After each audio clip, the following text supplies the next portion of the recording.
भगवान परमात्म्याने तुम्हा आम्हाला पवित्र असा हा नरदेह त्याची प्राप्ती करून घेण्यासाठीच दिला ना महाराज।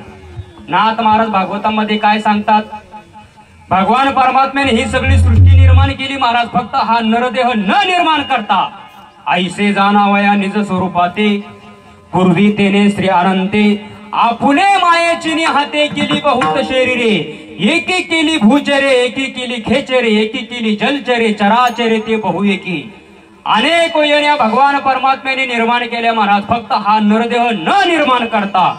आणि ज्या वेळेला भगवान परमात्म्याने ही सगळी सृष्टी निर्माण केली तेव्हा भगवंताला समाधान नाही वाटलं। का समाधान नाही वाटलं हो?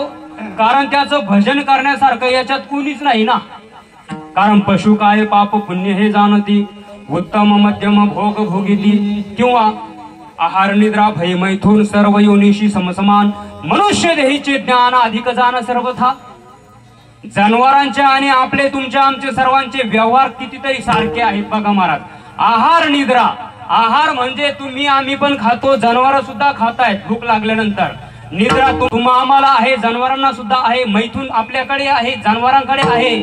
फक्त आणि फक्त परमार्थ करण्याचं ज्ञान फक्त अनेक हे ज्ञान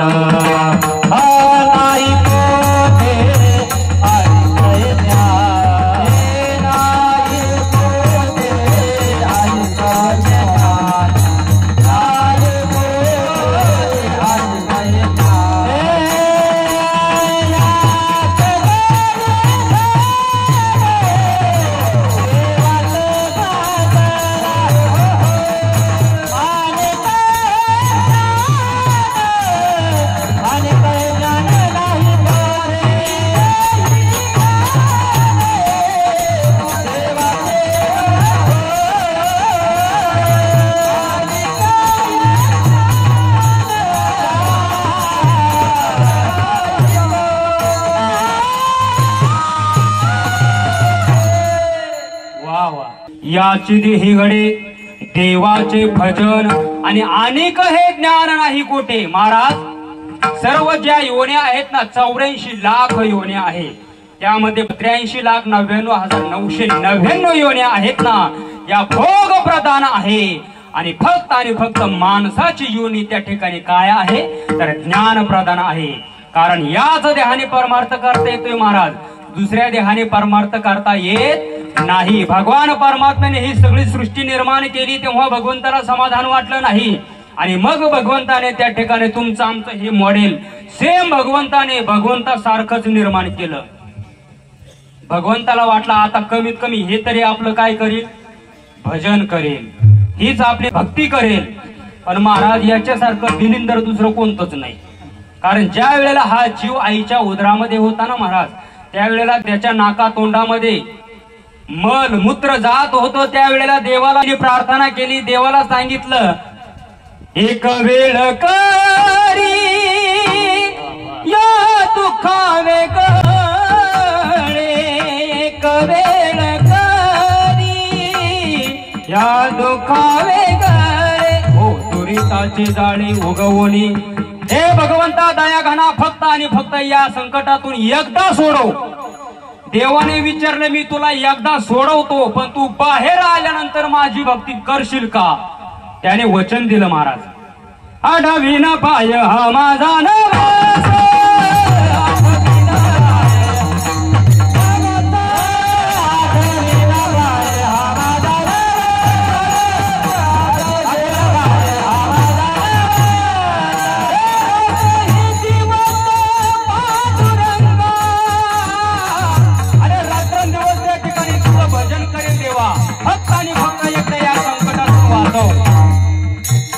देवाला वचन दिलं महाराज या दिवाने, बाहेर आल्यानंतर तुझंच भजन करील।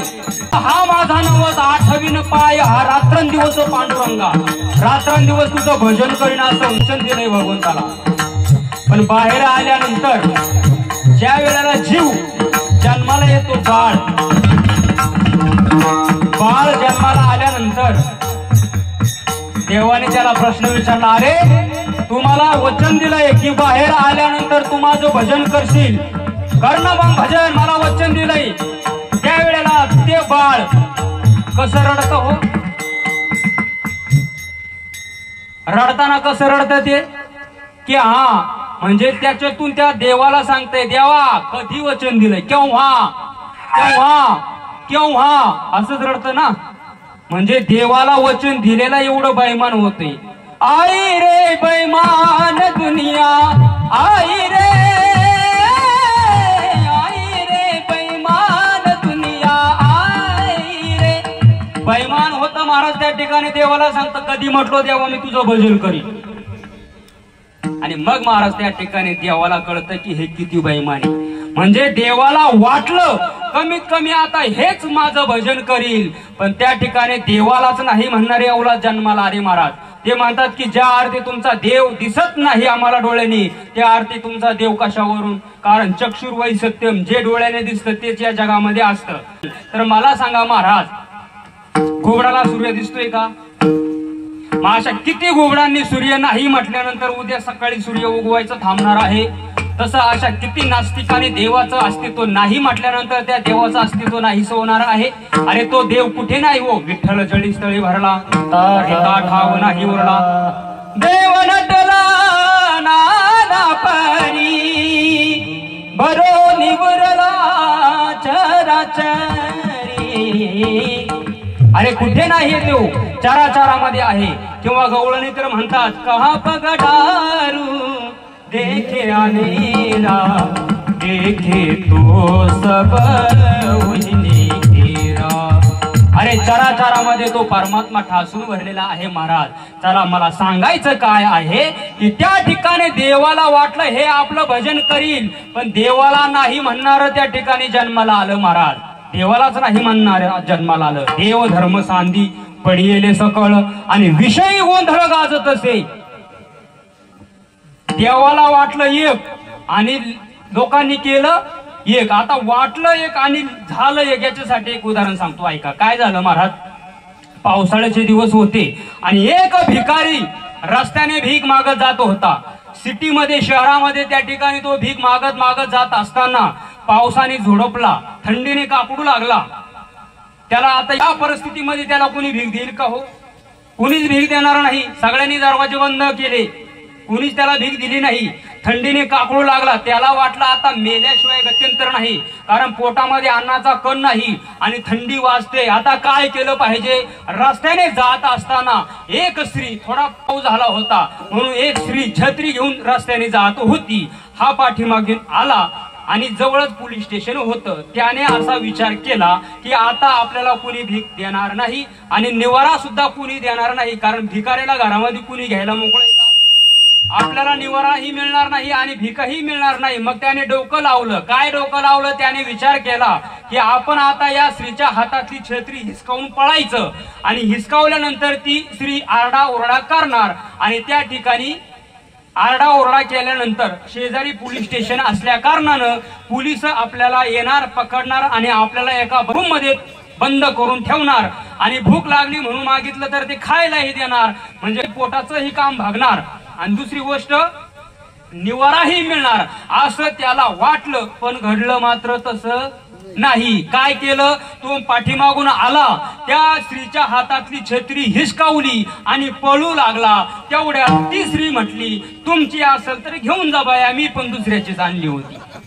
म्हणजे त्याला वाटलं एक आणि घडलं मात्र दुसरं. तसं देवाला वाटलं एक, हे माझं भजन करील, पण देवालाच नाही म्हणणार जन्माला आलं महाराज. म्हणजे वाटलं एक आणि घडलं मात्र दुसरं. पण महाराज सांगण्याचं तात्पर्य एवढंच आहे की त्या ठिकाणी भगवंताच्या भक्तीशिवाय, भगवंताच्या प्राप्तीशिवाय या जीवनामध्ये अर्थ नाही महाराज. तुका म्हणे जन्म आल्याचे सार्थक, आणि विठ्ठलाची एक देखलिया.